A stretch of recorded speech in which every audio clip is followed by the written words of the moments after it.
Hello and welcome back to my channel. Today I thought that I would do a little reading wrap up of all the books that I read in January, February and March.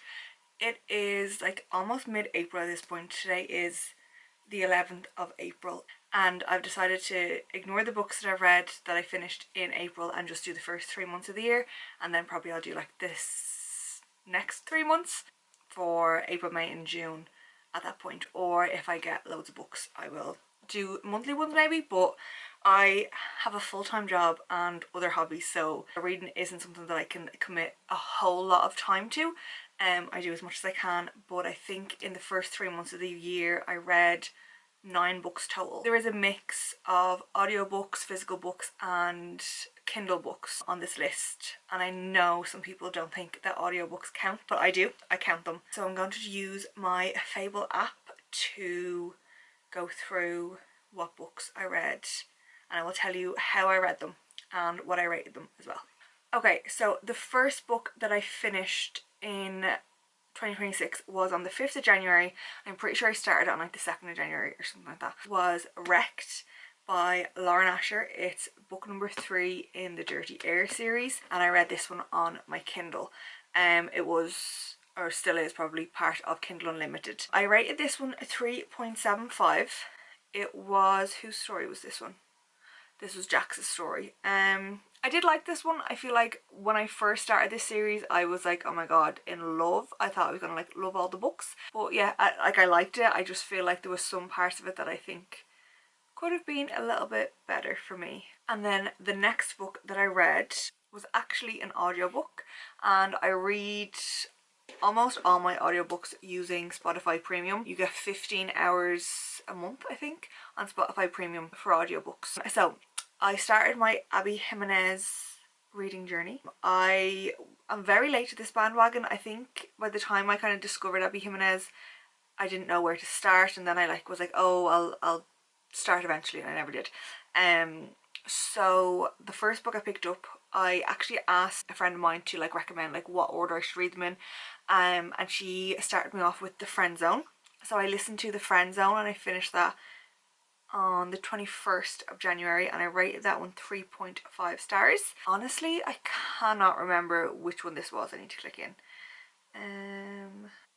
I'm literally reading the summary of this and I don't remember this at all.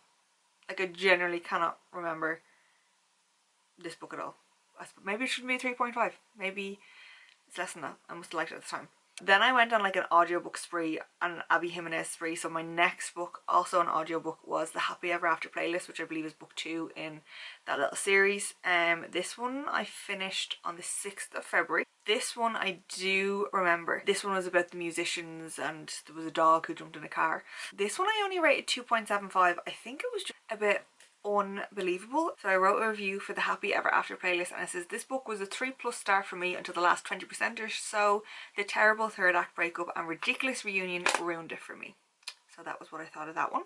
I don't know, felt a bit like insta-lovey maybe. But the next, again, Abby Jimenez audiobook, finished it on the 11th of February. So I literally went Happy Ever After playlist, finished on the 6th, started Life's Too Short on the 7th, finished it on the 11th. Also I rated this 2.75 stars. This one, what's this one? Oh, this is like the YouTuber the guy who lives in the apartment block, who owns the apartment block. Yeah, again, some of it just felt a bit unrealistic. At this point I was thinking maybe Abby Jimenez isn't for me, but I am currently listening to another Abby Jimenez book. So I'm still giving her a go. I do she's like one of those authors that all of the people on YouTube who love all of the authors I love, like Emily Henry, Taylor Jenkins Reid, all those things, they all love Abby Jimenez as well. And maybe I just haven't found my Abby Jimenez book yet that will make me fall in love with her. Currently I'm just like, yeah, she's okay. Then on the 20th of February I finished Redeemed, which is the 4th and final book in the Dirty Air series by Lauren Asher. This one was 2.5. 2.5 stars.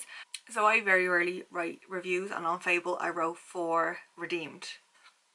I did not like this, lol. I loved this series, but this book was boring and full of plot holes. Some of it was okay, but I would literally never think about this couple again. Not for me.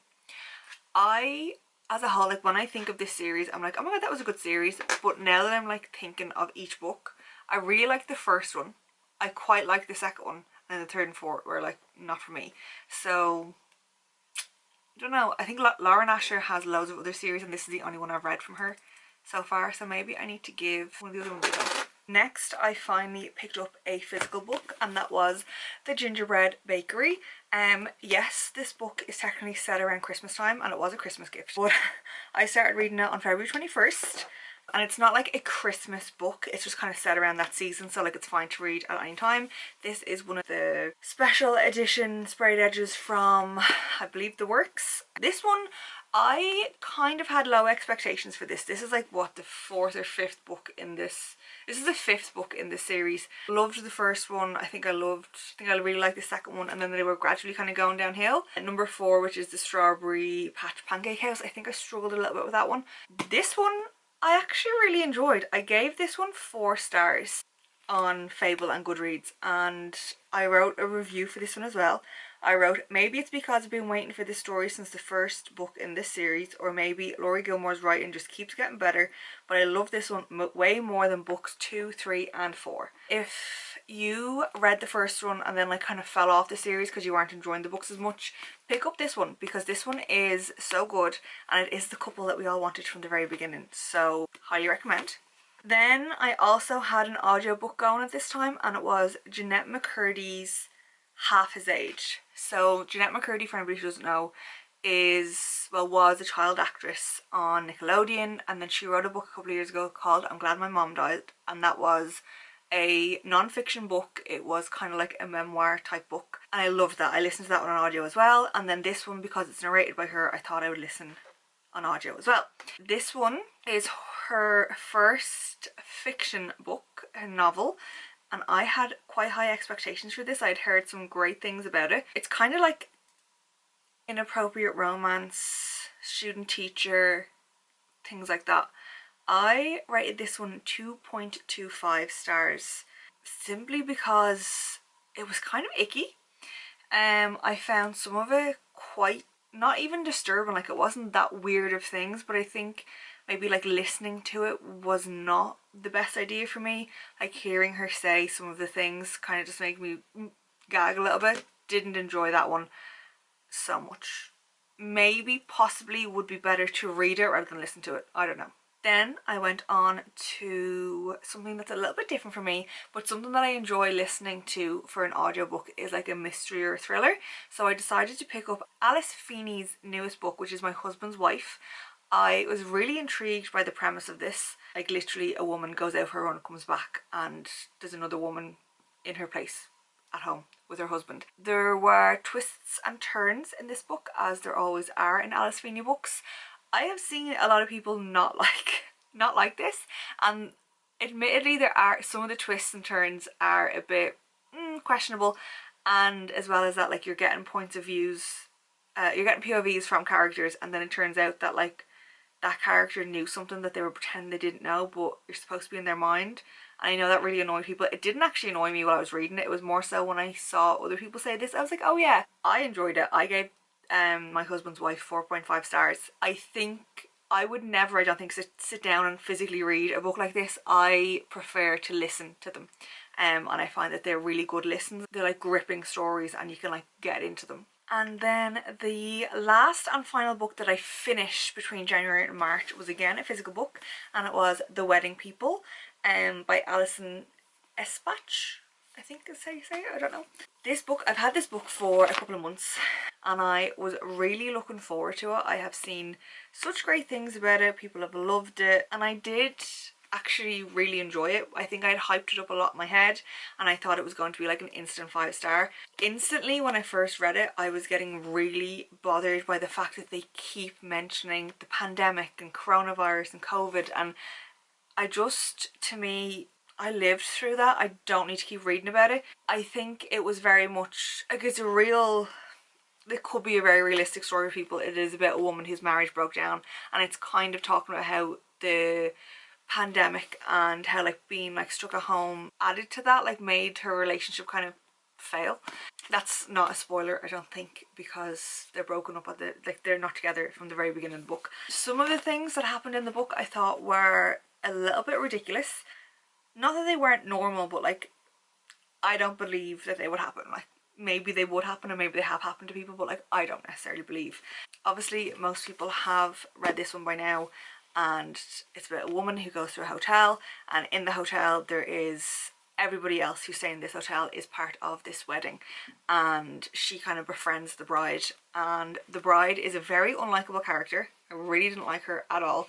I don't know if you're supposed to like her though. I think maybe you're supposed to not like her. Some of the bride's actions are questionable, and as well as that, because the husband to be is such, I found, like a nice guy, you were kind of like, why is he marrying her? Why is he marrying this woman? I thought that anyways. Anyway, I rated that one 4.25 stars, and I actually don't know if this author has any other books, and if she does, are they any good? Let me see, usually in the back it will tell you. Notes on your sudden disappearance. And then it says now published in the UK for the first time, so is that like an older book that just wasn't available in the UK? I don't know. I'm going to look into this author and see if I can get my hands on either that book or if there's another book that she's written, just to see. I did quite like her writing style. I did not like how this book, the chapters didn't have numbers in them. That really irritated me. Don't necessarily know why that was such a big deal for me, but that was a huge deal for me. And some of the chapters were quite long in that one as well. So if my maths is correct on this, I have finished 9 books so far between January and beginning of January and the end of March.